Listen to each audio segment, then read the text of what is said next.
Amis, il ne nous manque plus que peu pour atteindre les 1000 abonnés. Abonnez-vous et rejoignez-nous. Car cela nous déçoit que 80% regardent sans s'abonner, nous aimerions voir votre réaction.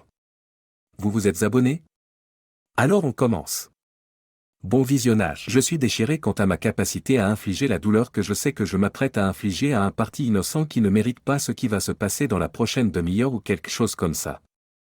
Cependant, en regardant la grande photo soigneusement encadrée de moi et d'Ève le jour de notre mariage accrochée au-dessus de la cheminée, mes yeux sans larmes reflètent le ton émotionnel de mes 28 ans de mariage.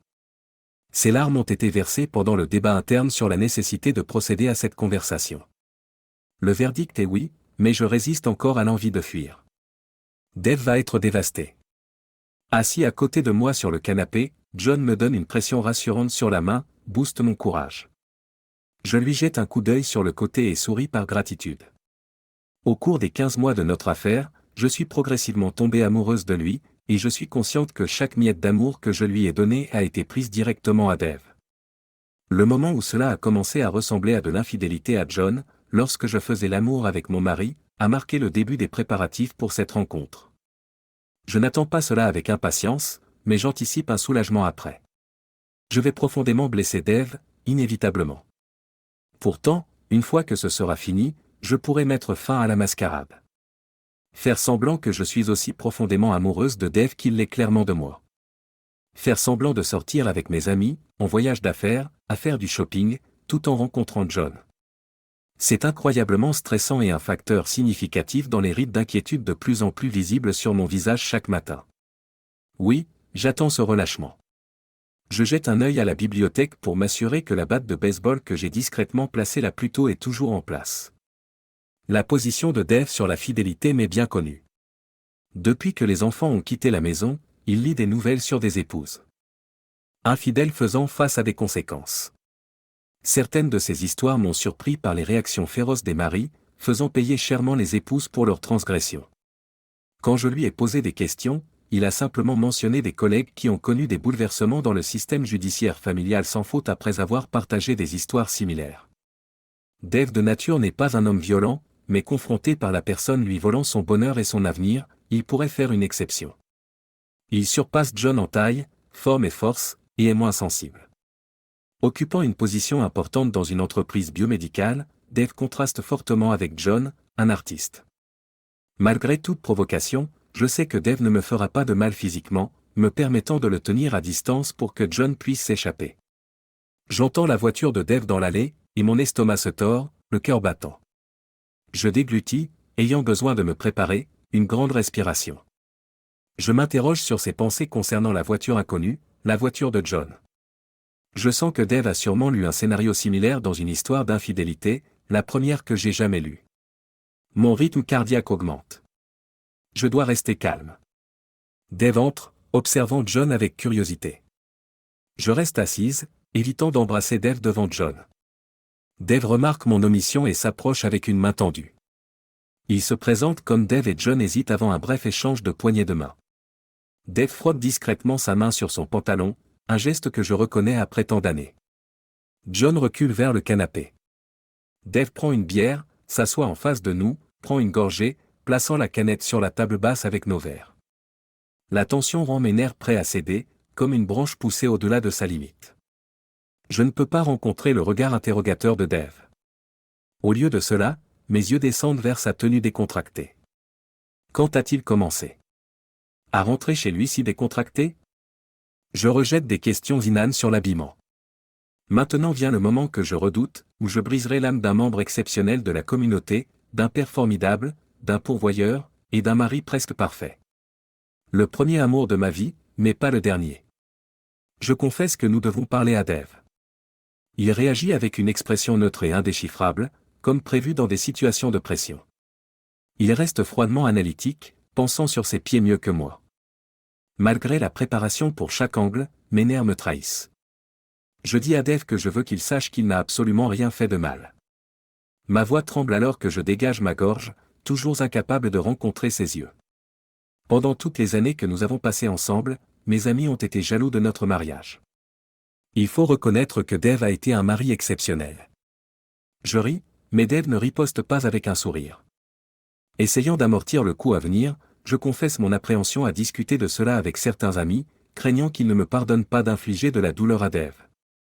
Même lorsque je concentre mon regard au-dessus de son épaule, je ne remarque aucun indice d'un sourire ou d'adoucissement sur les traits de Dave. Ses lèvres bougent, mais il ressemble à une statue. Il me demande si je vais le blesser, et les mots sont simples mais convaincants, attirant mon regard vers le sien. Je rencontre enfin ses yeux, mais son regard est ferme et inflexible, comme s'il étudiait quelque chose sous un microscope, et cela on le sort, me faisant détourner le regard, mal à l'aise. J'exprime mes regrets à Dave, lui expliquant que je ne suis plus amoureuse de lui et que je suis tombée amoureuse de John. Je veux lui faire le moins de mal possible, mais j'ai besoin d'un divorce pour que John et moi puissions être ensemble. En faisant une pause à ce stade maintenant que les mots sont prononcés, j'essaie de discerner des troubles derrière son masque, m'attendant à voir quelque chose. Une pulsation à sa tempe, des yeux humides, des lèvres tirées, son poing se serrant.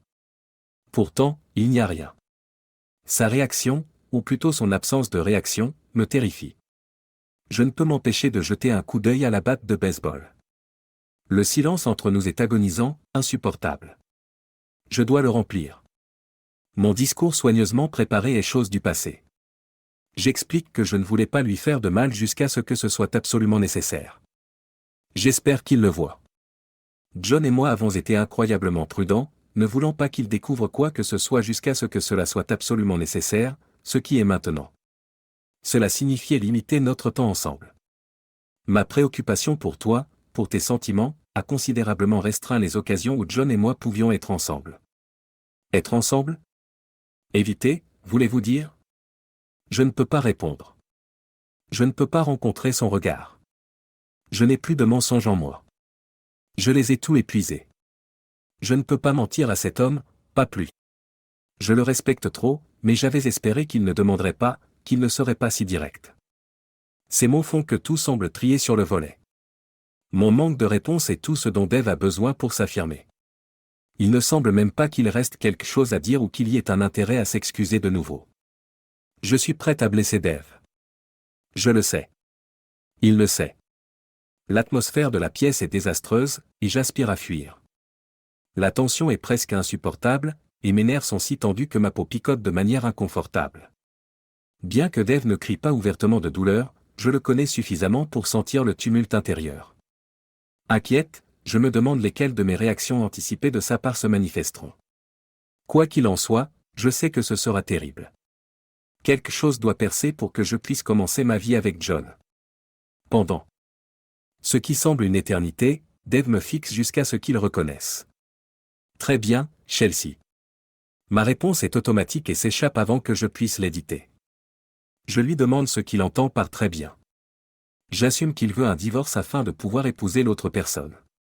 Son ton reste patient, son expression blonde et neutre. Je m'appuie en arrière, trop stupéfaite pour parler. Ce n'est pas l'une des réactions attendues. Inattendue, sortie de nulle part, comme un coup. Je me sens insulté.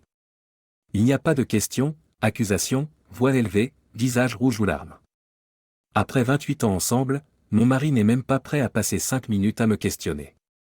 Après des mois à agoniser sur mon affaire avec John et des nuits sans sommeil à craindre ce moment, j'ai été rejeté en moins de 10 minutes, le tout sans émotion apparente. Je réalise que je dois dire quelque chose, mais je dois faire attention. Je considère comment briser la réserve de Dave sans perdre John, un fil très fin. Je fais remarquer qu'après toutes nos années ensemble, il est prêt à juste s'en aller. Dave questionne pourquoi je ne voudrais pas accepter de nous séparer, affirmant que j'ai déjà quitté émotionnellement. Il s'interroge sur l'intérêt de se battre et suggère de préserver nos souvenirs en allant chacun de notre côté. C'est une réponse, bien qu'elle ne soit pas celle que j'espérais.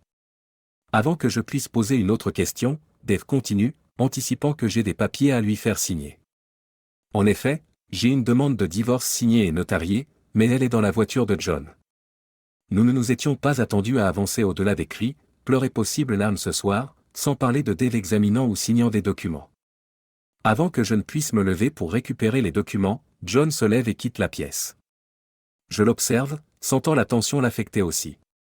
Dans le silence malaisant qui suit son départ, j'exprime mes excuses à Dave, regrettant de lui faire mal.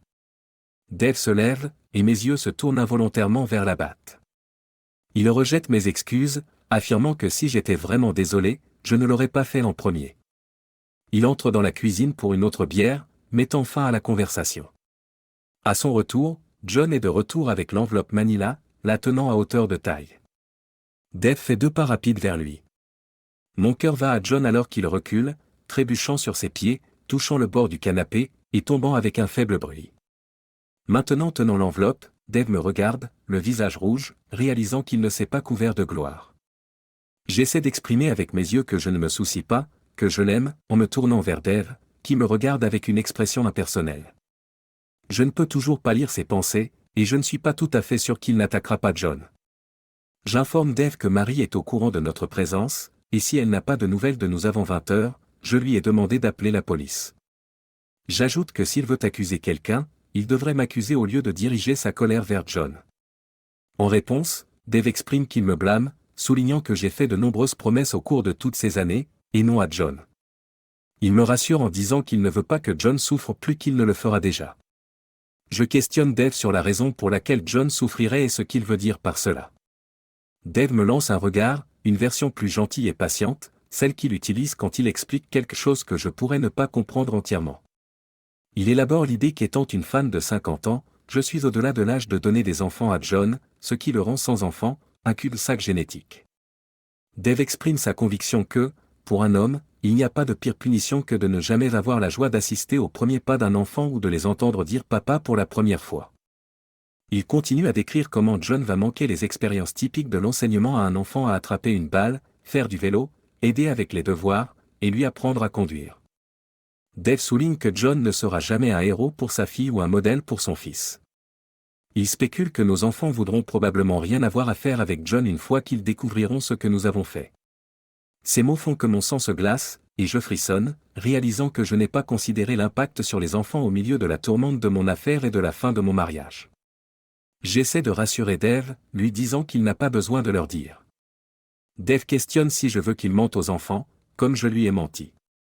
Je baisse la tête, mais il continue, soulignant que John va épouser quelqu'un en qui il ne pourra jamais avoir confiance. Il décrit comment John sera avec quelqu'un capable de lui faire du mal tout en proférant des mots d'amour, quelqu'un habile à cacher un comportement abominable avec des talents d'acteur. Dave m'incite à penser à la façon dont John se sentira la première fois que je lui dirai que je travaille tard, que je sors avec des amis, ou que j'utilise les mêmes prétextes que ceux que j'ai utilisés avec Dave pour passer du temps avec lui. Se concentrant sur moi, Dave suppose sur l'avenir, quand mes apparences commenceront à diminuer dans 5 ans, alors que John restera trim à 40 ans. Il se demande si John hésitera à me quitter, ayant vu tous mes défauts perçus. Dave mentionne des aspects comme ma mauvaise humeur due à la PMT, mon ronflement bruyant pendant un sommeil profond, et d'autres habitudes que John découvrira bientôt. Offensé, je me lève d'un bond, prêt à riposter, affirmant que je ne suis pas la seule à ronfler et pointant ma capacité à assortir les couleurs. Je commence à énumérer les défauts de Dave, mais un halètement de John m'arrête. Son expression montre que les points de Dave résonnent. Je réalise que je dois sortir John d'ici. Dave hausse les épaules pendant que je m'effondre à nouveau sur le canapé, choqué et rempli de colère et d'offense. Est-ce vraiment ce qu'il pense de moi? A-t-il pensé cela pendant toutes ces années? J'ai tellement de choses à dire. Après des mois à faire de mon mieux pour cacher mon affaire pour protéger Dave, j'ai maintenant un désir écrasant de le faire payer de ne pas se soucier, de m'avoir rejeté si facilement. Mais les mots ne viennent pas. Ils me font défaut alors que je regarde Dave prendre une gorgée de sa bière avant de déchirer l'enveloppe. Je regarde mes mains, évitant le regard de John, et je ne peux qu'espérer qu'il ne me regarde pas non plus. Dave murmure à propos de la moitié de la valeur de la maison, me regardant. Il conteste l'idée, affirmant que c'était à lui avant même de me rencontrer. Dave suggère que je pourrais m'en tirer avec la moitié du compte bancaire, mais qu'il n'y en a peut-être pas autant que je le pense. Il reconnaît qu'il y a de fortes chances que nous divisons la différence dans nos comptes de retraite à la date de notre séparation, mais il mentionne que je ne recevrai rien avant qu'il ne prenne sa retraite dans 17 ans. En lisant le reste du document, il se tait. Je réfléchis si l'amour de John pour moi peut surmonter le fait que nous n'aurons pas la stabilité financière que nous pensions avoir, comme je l'avais assuré. Les mots de Dave résonnent dans ma tête sur la différence entre un artiste et une pizza, prenant John comme exemple vivant. Quelle est la différence entre un artiste et une pizza? Une pizza peut nourrir une famille. Le silence s'éternise, se ressentant interminable. Enfin, Dave lève les yeux et commente que tout semble raisonnable sauf pour la maison, anticipant que mon avocat va me facturer des milliers pour me battre. Puis il passe à l'avenir immédiat, se demandant ce que nous faisons maintenant. Il suggère que je prenne un avocat, et il envisage de faire ses valises, mais je l'interromps, exprimant mon désir qu'il parte tout de suite. Dave envisage des alternatives, suggérant qu'il puisse déposer mes affaires chez John le week-end prochain, ajoutant qu'il prévoit de changer les serrures dans 2 jours, rendant impraticable mon retour. Il mentionne que si je manque quelque chose, je peux lui envoyer un email. Dave déclare que je peux prendre toutes les photos des murs, sauf celles des enfants, car nous allons les diviser. Il souligne son désir de ne garder aucun souvenir de moi, sauf pour la photo de nous sur le bateau dernièrement, que je ne peux pas avoir. Je me demande ce qui est si spécial dans cette image pour qu'elle soit la seule de moi que Dave désire garder.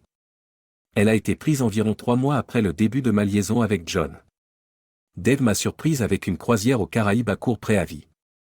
Je n'aimais pas John à ce stade et j'aimais toujours faire l'amour avec mon mari, donc la photo montre une femme souriante après beaucoup d'amour. Je n'ai aucune idée de pourquoi il veut seulement celle-là de nous. Pendant que je réfléchis à cela, Dave se tourne directement vers John et lui parle pour la première fois. Il s'enquiert de l'adresse actuelle de John, mentionnant d'abord 42 Belmont puis se corrigeant.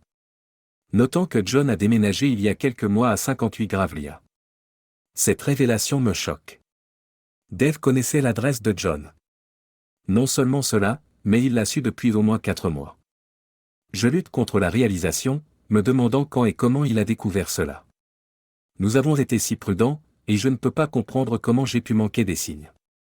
Je rejoue des scènes de dîner, de moments d'intimité, de cadeaux, de nuits de rendez-vous, d'anniversaires, de matins, de nuits, de jours et de temps avec nos enfants. Pourtant, dans aucune scène, je ne pouvais détecter un changement chez Dave. Je regarde Dave comme si je le voyais pour la première fois. Voici l'homme avec qui j'ai passé toute ma vie d'adulte. L'homme qui a tenu ma main et m'a encouragé lorsque j'ai donné naissance à nos enfants. L'homme que j'ai soigné à travers la grippe. L'homme réel. Celui qui ne peut pas soulever sa tête de l'oreiller. Celui qui m'a soigné de ce mal de grossesse et d'une urgence. L'homme que je devrais connaître aussi bien que le dos de ma main.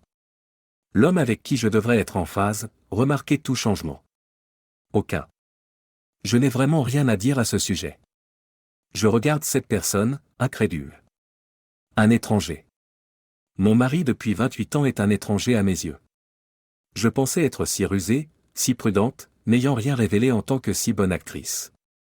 Mais Dave est meilleur. Tellement meilleur. Il savait et a caché sa connaissance de moi. Comment a-t-il pu? Comment a-t-il pu le cacher si bien? S'il m'aimait vraiment, il n'aurait pas dû être capable de le faire.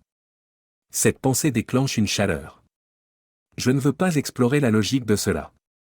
Si je l'avais vraiment aimé, aurais-je pu si bien le cacher? Mais clairement, je ne l'ai pas si bien caché. Dave savait, avait su pendant des mois. Je le regarde, mais ce n'est pas lui du ici et maintenant, c'est lui d'il y a à peine 2 semaines. Je le vois me déshabiller. Doucement, amoureusement, en me chérissant. Un mensonge. Il savait. Je pense à combien j'ai travaillé dur pour répondre, pour cacher ma culpabilité, à quel point j'ai été prudente pour assurer que mon expression était aimante et réceptive. Je contemple les larmes que j'ai réprimées, m'excusant silencieusement auprès de John tout en réciproquant, touchant et embrassant, prétendant désirer faire l'amour. Le stress est présent, la bataille contre l'envie de fuir, de reculer, la honte quand mon corps a trahi mon cœur et a atteint l'orgasme. J'ai dû résister à me lever immédiatement du lit, voulant laver l'odeur de Dave de moi. Après l'acte, je suis resté à ses côtés, insomniaque tandis qu'il dormait, m'excusant auprès des 2 hommes. J'ai menti et trahi les 2. Je repense aux jours et nuits où des scènes similaires se sont déroulées, mon cœur battant non par amour ou par désir, mais par peur d'être attrapé, de l'anxiété à propos des mensonges, du stress lié à ma performance, et la pensée que ma tromperie, ma trahison, serait révélée. Tout cela pour rien. Dave avait su. Pendant des mois, j'ai eu peur, évitant chaque mot, consciente de chaque expression de mon visage, les nerfs étendus à leurs limites, épuisé de cacher ma trahison et de protéger Dave de la douleur, suivant mes mensonges. Insomniaque. Un véritable désordre mental. Tout cela pour rien. M'aimait-il vraiment? Jamais? Combien de temps a-t-il fait? 1 mois? 4? 15. 28 ans? Toutes ces choses qu'il a dites à John, toutes ces choses horribles, ce qu'il pense vraiment de moi. Je le regarde, et je veux pleurer. Il est sec. C'est moi qui lutte contre les larmes. Moi, nauséeuse de rage et de rejet. J'atteins le verre de chardonnay, désireuse d'éteindre les flammes et de rincer l'amertume de ma bouche. C'est aigre. Dave enlève le verre de vin de ma main, tenant le verre à moitié plein de John dans l'autre. Il se tourne et marche vers la cuisine, soulignant le passage de notre cuisine à la sienne. Par-dessus son épaule, il m'instruit distraitement de me dépêcher, mentionnant que John est déjà dans sa voiture. Le licenciement est évident, et je tourne la tête pour constater que John a effectivement quitté la pièce. Il n'a pas attendu pour moi, et nous ne sortirons pas ensemble. Mise à jour. 4 ans plus tard. En fermant le magazine, je réalise que je ne peux rappeler aucun article ou annonce. Probablement pas de perte. Le contenu est probablement obsolète. En vérifiant les dates sur la couverture, je confirme que le magazine a 3 ans. Je pense à moi-même, certainement une pratique médicale aussi grande et bien fréquentée que celle-ci peut se permettre des magazines actuels, alors que je le remets en tas et en choisis un autre. Je continue mon prochain tour de feuilletage, attendant que mon nom soit appelé. Quand j'entends Madame Smith, je ne réagis pas immédiatement. Il me faut une répétition pour sursauter, me sentant un peu idiote. Même après 4 ans, je ne suis pas habitué à être appelé Madame Smith au lieu de Madame Brown. Je me lève, soulève mon sac sur mon épaule, et me dirige dans le couloir vers le cabinet de mon médecin. Le médecin me salue avec « Bonjour Madame Smith, que puis-je faire pour vous aujourd'hui ?» J'explique que je suis venu pour faire remplacer mon implanon après 5 ans. Il le confirme, notant que c'est dans mes notes de rendez-vous, et suggère que je parle à mon mari de partager la responsabilité et d'envisager une vasectomie. Il sourit, et je lui retourne le sourire, répondant « Peut-être la prochaine fois ». Je garde mon visage amical et neutre, mais intérieurement je me sens satisfaite. Mes arguments avec John concernant sa vasectomie ont été une bataille de volonté pendant des mois. Pourquoi devrais-je continuer à empoisonner chimiquement mon corps quand il peut simplement subir une simple procédure? Ce n'est même pas une opération pratiquée à l'hôpital. Ce bon médecin ici pourrait la réaliser, contrairement à l'option non chimique pour moi, qui serait de me faire ligaturer les trompes. Quelque chose que j'ai signalé à John plus d'une fois. Pendant notre dernière dispute à ce sujet, je me souviens qu'il avait dit qu'il avait eu les oreillons enfants. Je lui ai demandé de faire tester son fluide séminal, pensant que je pourrais encore avoir une victoire dans notre affrontement et arrêter la contraception si le test révélait une faible quantité de fluide chez John. Ce gars têtu a refusé d'être testé. Mais je suis également têtu. Alors, tout en réfléchissant encore à ces mots durs, j'ai secrètement récupéré un peu de son fluide et l'ai envoyé pour test. Oh oui, je l'ai stocké correctement. Vraiment.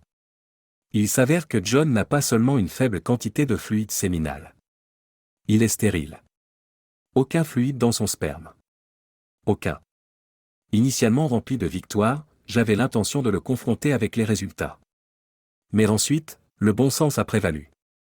Je voulais un mari heureux à nouveau et non un partenaire de combat. Je voulais faire l'amour, pas seulement la libération de l'attraction. Quelque part, je me suis rappelé l'inconvénient des saignements mensuels. J'aime ne pas avoir à gérer mes menstruations, donc un remplacement d'implant il en est ainsi. Après tout, ça ne sera pas pour toujours. Le docteur Jones dit quelque chose, et je le rate totalement.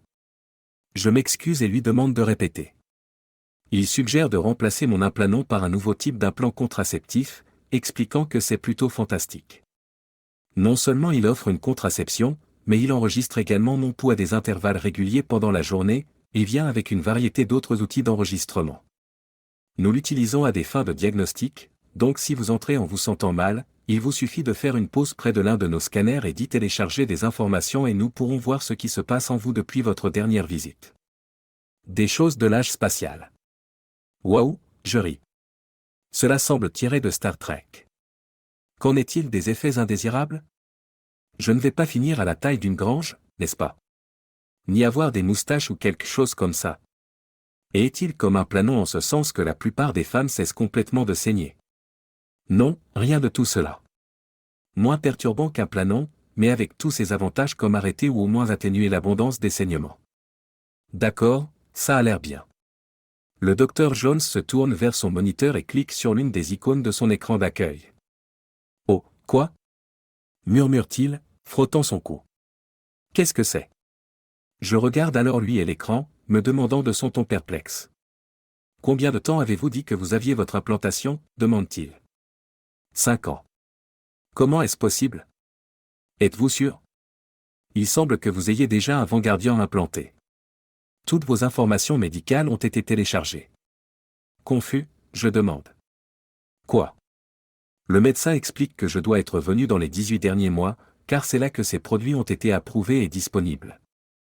Cependant, je proteste, affirmant que je ne suis pas allé chez le médecin depuis 2 ans ou plus. Il se tourne à nouveau vers l'écran, et même de profil, je peux voir qu'il a pâli. Il mentionne qu'il y a des informations de retour de 4 ans et questionne la présence de fichiers WAV, qui sont des fichiers audio. Il suppose qu'il doit y avoir un problème, suggérant que l'implémentation d'une autre personne pourrait avoir été accidentellement liée à ma carte de patient. Cependant, le calendrier ne correspond pas, et il est perplexe par l'inclusion d'une carte Google avec un drapeau montrant la clinique. Pour résoudre le malentendu, le médecin suggère d'examiner mon implant. Ma tête tourne alors que je me déplace vers le banc d'examen et m'allonge. Je tourne la tête, car je suis un peu délicate avec les aiguilles et ce genre de choses. C'est définitivement un Vangardien, dit-il. Et je peux entendre la confusion dans sa voix. C'est le même que ceux que nous implantons sauf pour être un poil plus long et plus large. Je fais pivoter ma tête et regarde le médecin comparer mon implant avec une image sur l'écran. Mes yeux sont attirés par le haut de la page. Vangardien. Le voir écrit fait remonter un souvenir. Je connais ce nom. C'était le pseudonyme de quelqu'un sur le site d'écriture amateur où Dave lisait sur les épouses infidèles? Une coïncidence? Le reste de mon rendez-vous passe dans un flou. Nous allons éclaircir ça, Madame Smith. Il doit y avoir une sorte de signal croisé ou quelque chose dans votre ancien implant. Ou peut-être que vous faisiez partie d'un groupe témoin ou quelque chose comme ça.